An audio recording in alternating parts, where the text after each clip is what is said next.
In today's video, I'm going to teach you how to use Grok AI 2026, step by step.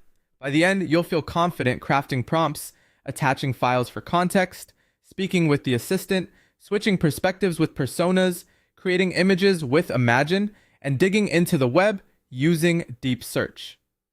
Start by heading to grok.com in your browser. You'll land on a clean chat interface. Front and center, there's a message field. Click into that space to write your prompt.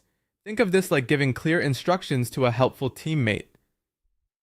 State your goal, add key details, and if you care about format, say what you want back. Maybe a summary, an outline, or bullet-free prose. You can always refine by asking follow-up questions, so don't worry about being perfect on the first try. If you have documents that add useful context, look for the small pin or paperclip icon on the left and click it to upload files. This helps Grok ground its answers in your materials, stick to files that are relevant and safe to share, and consider adding a quick note in your prompt about what you want Grok to extract, like main takeaways, action items, or a comparison across pages. Prefer to talk it out? Click voice chat. This lets you speak naturally and hear responses, which can speed up brainstorming and exploration.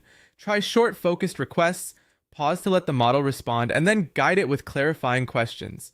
Clear audio helps a lot, so keep background noise low and speak at a steady pace. When you want answers shaped by a particular angle, click Pick Persona.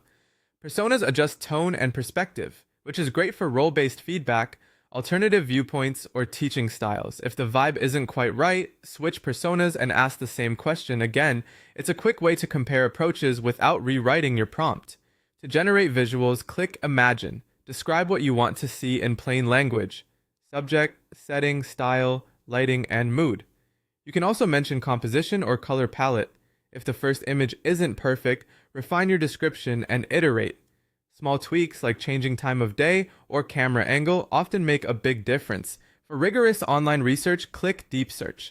Grok will comb the web, pull from reputable sources, and summarize findings. Ask for citations, dates, and conflicting viewpoints to ensure a balanced picture. If you're working on a project, request an organized brief or a concise list of key insights so it's easy to review later.